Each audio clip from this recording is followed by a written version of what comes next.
नर समान नहीं कब नहीं होते ही जीव चराचर जांचते। मनुष्य शरीर के समान दूसरा शरीर नहीं है। जल में चलने वाले प्राणी, थल में चलने वाले प्राणी, आकाश में उड़ने वाले प्राणी सभी चाहते हैं कि हमको मानव शरीर मिले।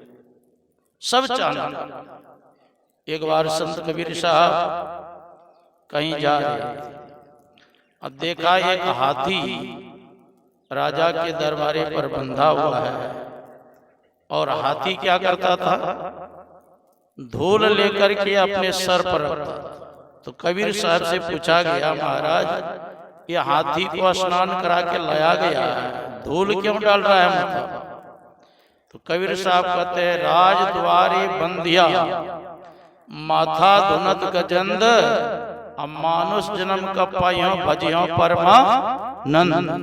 कहते ये धूल नहीं डाल रहा है, ये सिर ढूंढ रहा है कब हमको मनुष्य शरीर मिले और भगवान के भजन करके परमानंद को प्राप्त करें। यही बात रहीम कबीर से पूछा गया, धूल धरत निज शीश पर कहो रहीम के काज, अते ही रज मुनि पत्नी तरी सो खोजत गजरा। तो रहीम कवि कहते हैं ये हाथी जो है उस धूल के चक्कर में है, जिस धूल के कारण गौतम ऋषि की पत्नी अहिल्या का उद्धार। गौतम नारी श्रापवश उपल दे धरि धीर, चरण कमल रचासी कृपा करहु रघुबीर। तो ये सब चाहते हैं कि मानव शरीर मिले तो ईश्वर की भक्ति करके हम मोक्ष मुक्ति को प्राप्त कर रहे हैं। लेकिन हम लोगों को मिले हैं, क्या कर रहे हैं? 99 के चक्कर में है। न सत्संग करने का फुर्सत है, न ध्यान करने का फुर्सत है, न महापुरुषों के कुछ वचन सुनने का ही फुर्सत है। जितना यह मानव शरीर श्रेष्ठ है उतना ही क्षणभंगुर भी बताया। कितना क्षणभंगुर है देखो जी। भगवान से प्रार्थना करते हैं, कृष्ण स्तुदीय पद पंकज पिंजरांते अद्येवमेव। कहते हैं कृष्ण स्तुदीय पद पंकज पिंजरांते अद्येवमेव विशतु मानस राजहंसः, प्राण पयान कपवात पित्ते कंठावरोधन विधौ कृष्णम मस्ते। प्रभु अभी तो मेरा शरीर स्वस्थ है, तो मैं आपका स्मरण कर रहा हूँ, आपका चिंतन कर रहा हूँ, लेकिन अंतिम घड़ी जब आएगा उस समय तो बड़ा विकट परिस्थिति आएगी। कफ पित्त बात जब कंठ पर घेर लेगा, अवरुद्ध हो जाएगा, तो उस समय प्रभु आपका कैसे स्मरण करूंगा, कैसे चिंतन करूंगा? कर पाएंगे? जो करना है जवानी में ही कर सकते। संसार बना लो या परमार्थ बना लो। इसीलिए कहा, प्रथमे नार्जितम विद्या, द्वितीय नार्जितम धनम, तृतीय नार्जितम पुण्यम, चतुर्थी किम करिष्यति। बचपन से लेकर के 25 साल की अवस्था में जिसने विद्या का अध्ययन नहीं किया, 25 से 50 साल के अंतर्गत जिसने धन का संचय नहीं किया, और 50 से 75 साल के अंतर्गत जिसने पुण्य का संचय नहीं किया, चतुर्थी किम करिष्यति, बुढ़ापा में क्या करेगा? तो ये मानव शरीर मिला है किस लिए? परमात्मा की भक्ति करने के, ईश्वर की भक्ति करने के। भगवान कृष्ण भागवत में कहते हैं, नृदेह माध्यम सुलभम सुदुर्लभम प्लवम सुकल्पम गुरुकर्ण धारम, मायानुकूलेन ते भस्व तेरितम पुवान भवाभिमुत्तरिस्वात्मा। नृदेह माध्यम सुलभम सुदुर्लभम, ये मनुष्य शरीर क्या है? भवसागर पार होने के लिए नाव है। और सदगुरु क्या है? वो मल्लाह है। और भगवान कहते मेरी कृपा क्या है? वो अनुकूल वायु है। ऐसे शरीर को प्राप्त करके भवसागर से पार होने का प्रयत्न नहीं करता है, वो आत्महत्या का पाप लगता है। यही बात रामचरितमानस में भी है। जो न करे भवसागर नर समाज अस्पाय, अशोकृत निंदक मंदमती आत्महनगति जा। आत्महत्या का पाप लगता है। एक ब्राह्मण देव उब करके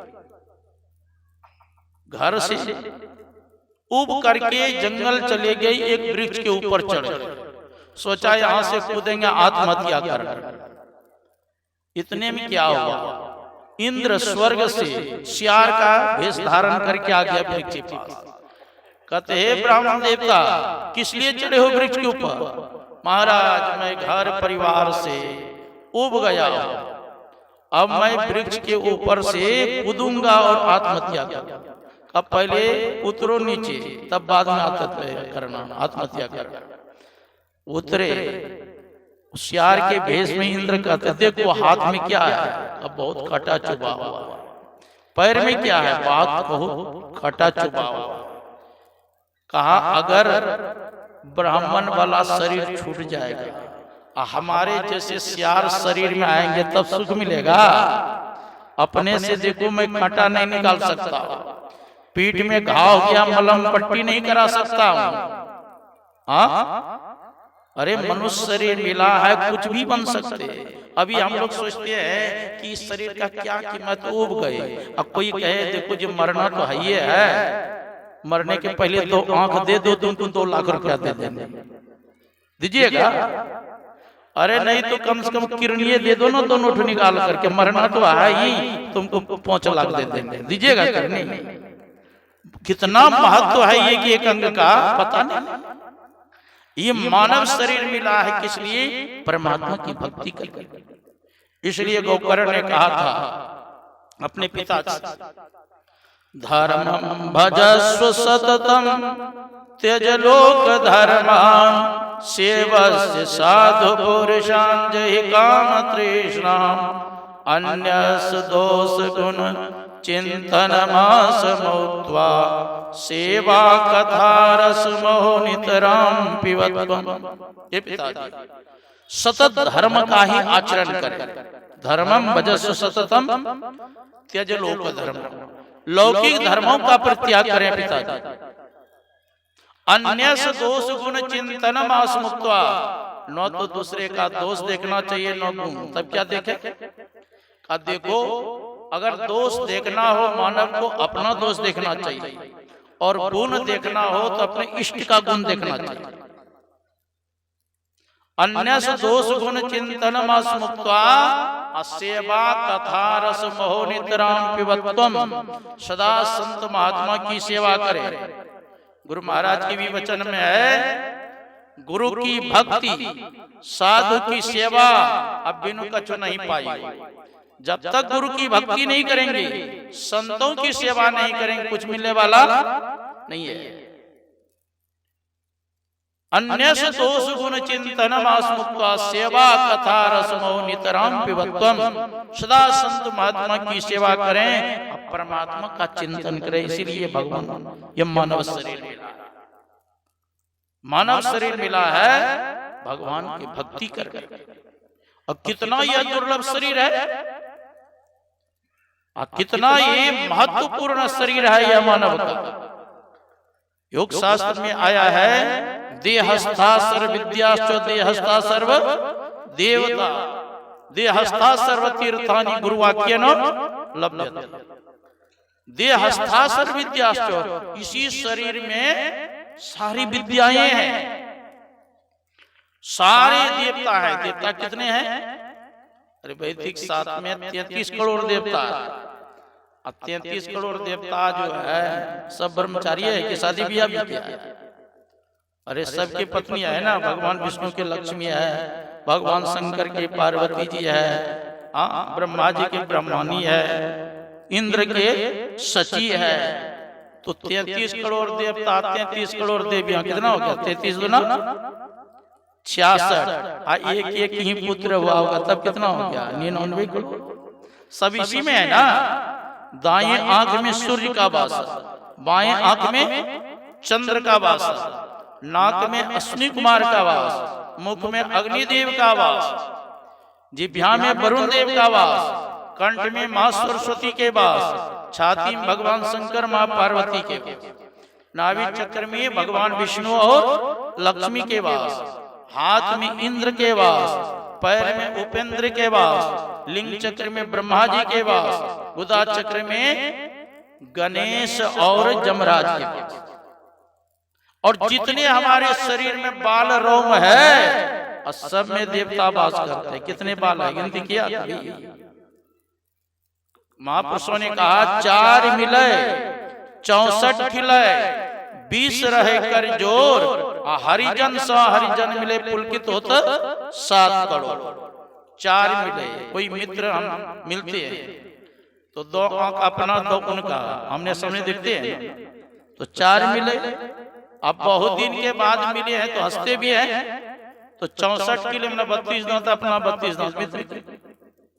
अब 20 रहे कर जो 10 उंगली अपना और 10 उंगली मित्र, हरिजन सो हरिजन मिले पुलकित होता 7 करोड़। एक भक्त दूसरे भक्त से मिलते हैं तो कहते हैं हम लोगों के 7 करोड़ मन 3.5 करोड़ रोम हमारे शरीर में है, और 3.5 करोड़ मित्र के शरीर में सब रोम के करोड़, सब में देवता वास करते हैं। कैसा अद्भुत शरीर है।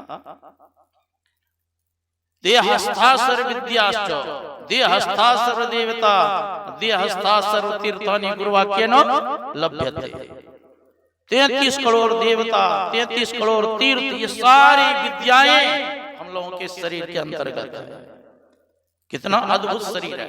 लेकिन गुरु वाक्य न लभ्यते, जब तक गुरु के शरण में नहीं जाएंगे न देवता का दर्शन होगा, न तीर्थ का दर्शन होगा, न सारी विद्या ही प्राप्त होगा। इसलिए कहा दुर्लभो विषय त्यागो दुर्लभम तत्व दर्शनम दुर्लभा सहजावस्था सदगुरु करुणा। सदगुरु के दया के बिना विषय त्याग दुर्लभ है। सदगुरु की दया के बिना तत्व दर्शन परमात्मा का साक्षात्कार दुर्लभ है, और सदगुरु के दया के बिना सहज समाधि की अवस्था दुर्लभ है। अगर सदगुरु कृपा कर दे तब तो कहते हैं विषय त्याग सुलभ हो जाएगा, परमात्मा का दर्शन सुलभ हो जाएगा, और सहज समाधि की अवस्था प्राप्त सुलभ हो जाएगा। इसलिए सदगुरु के शरण में जाकर के उससे युक्ति जान करके साधन करेंगे, तभी सुख और शांति प्राप्त होगा। ताना नाभ द्वारा हो रामा अति ही मलिन ओटा। गुरु महाराज कहते हैं 9 द्वार जो अत्यंत मलिन है।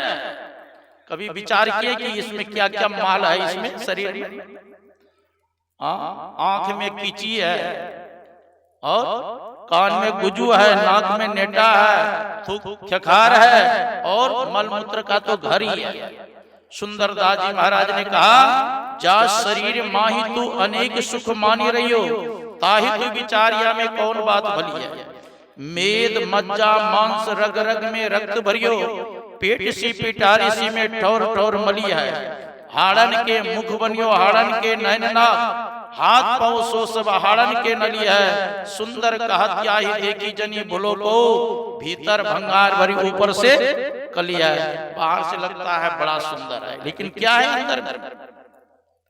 इसलिए गुरु महाराज कहते हैं त्यागी चढ़ो 10म द्वारे सुख पाओ। 10वां द्वार में प्रवेश करेंगे तब सुख मिलेगा।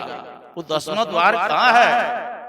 गीता में भगवान कृष्ण कहते हैं स्पर्शान कृत्वा बहिर्वह्यान चक्षुषेवांतरे भ्रुवो प्राणापान समो कृत्वा नासाभ्यंतरचारिणो यतेन्द्रिय मनोबुद्धिर्मुनिर्मोक्ष प्रायिणः विगतेच्छा भयक्रोधो यशदा मुक्ति। स्पर्शान कृत्वा हम लोगों की इंद्रियां कहाँ जाती है?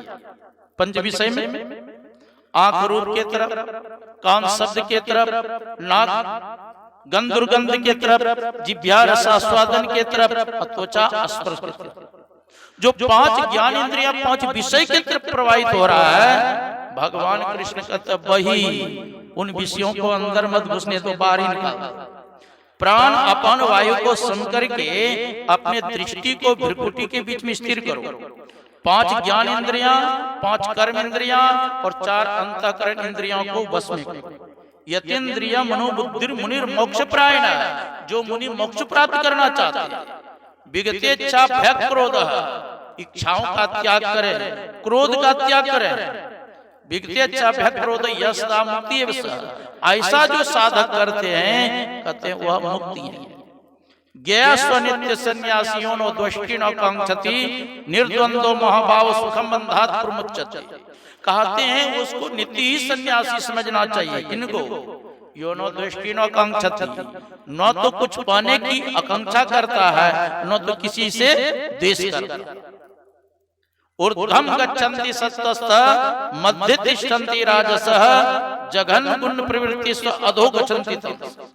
अगर सात्विक भावना से आपने शरीर का परित्याग किया तो शरीर छूटने के बाद कहाँ जाएंगे?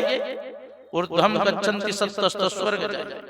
अब मध्ये तिष्ठन्ति राजसः, और रजोगुण की प्रवृत्ति में अगर आपने शरीर का परित्याग किया तो शरीर छूटने के बाद फिर मानव शरीर में। और तमोगुण की प्रवृत्ति में अगर शरीर का परित्याग किया तो पशु योनि में जाएंगे या वृक्ष योनि में जाएंगे।